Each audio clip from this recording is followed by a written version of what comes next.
আসসালামু আলাইকুম। বাংলাদেশি ব্লগার মম মিতু চ্যানেল থেকে আমি মিতু বলছি। যে বা যারা আজকের ভিডিওটা দেখছেন বা দেখবেন, আশা করছি আল্লাহর রহমতে সবাই ভালো আছেন, সুস্থ আছেন। আলহামদুলিল্লাহ, আমরাও সবাই ভালো আছি। নতুন একটা ব্লগ ভিডিও দেখার জন্য সবাইকে আমার চ্যানেলে স্বাগত জানাচ্ছি। আর আজকের ভিডিওটা আমি শুরু করেছি মাছ কাটা দিয়ে, ছোট ছোট মাছ দিয়ে।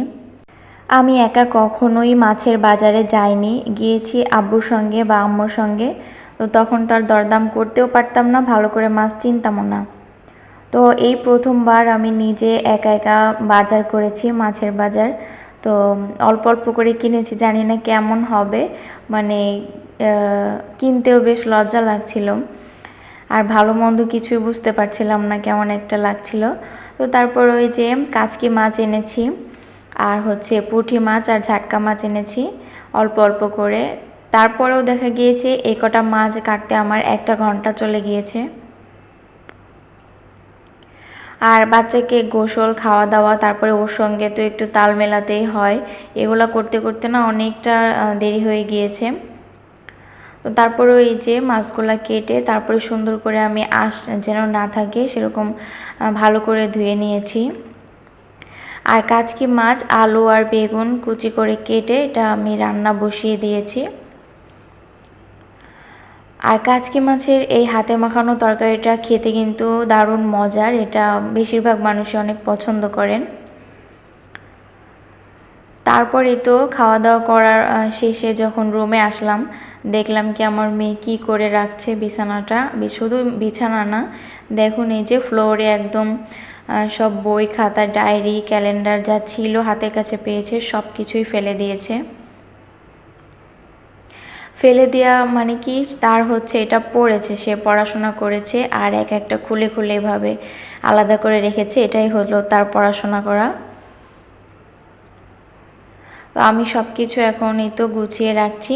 আর টেবিলে যে বইগুলা ছিল ওই বইগুলা সুন্দর করে এখন রেখে দিব। এই বইগুলো না একটাও আমার ভালো করে পড়া হয়নি, আমি পড়তে চাই, তবে যখনই বই পড়তে চাই মেয়ে আমার থেকে বইটা নিয়ে নেয় আর ও পড়া শুরু করে দেয়। আর ওর পড়া কি হতে পারে সেটা তো বুঝতেই পারছেন। আমি যেটা ধরবো তার ওটাই লাগবে। আচ্ছা, ভিডিওর এ পর্যন্ত যারা যারা আছেন, যদি ভিডিওর কোনো অংশ একটু ভালো লেগে যায় তো ভিডিওটিতে একটা লাইক দিতে ভুলবেন না। ভিডিও কেমন লাগলো অবশ্যই একটা কমেন্ট করে জানাবেন। আর যারা নতুন আসছেন আমার চ্যানেলে, তো চ্যানেলটা সাবস্ক্রাইব করে পাশে থাকা নোটিফিকেশনের অল অপশনটা অন করে দিবেন। আর যে সকল আপু ভাইয়ারা সাবস্ক্রাইব করেছেন তাদেরকে অসংখ্য অসংখ্য ধন্যবাদ।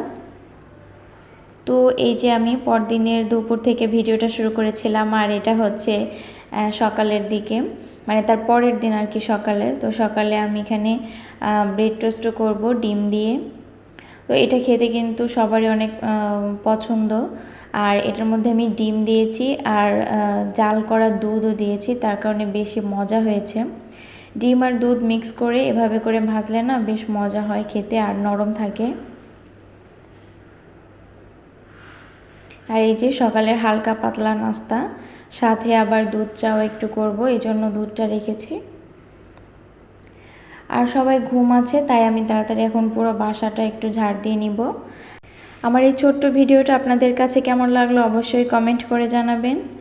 সবাই ভালো থাকবেন, সুস্থ থাকবেন। দেখা হবে পরবর্তী কোনো ভিডিওতে। আল্লাহ হাফেজ। আসসালামু আলাইকুম।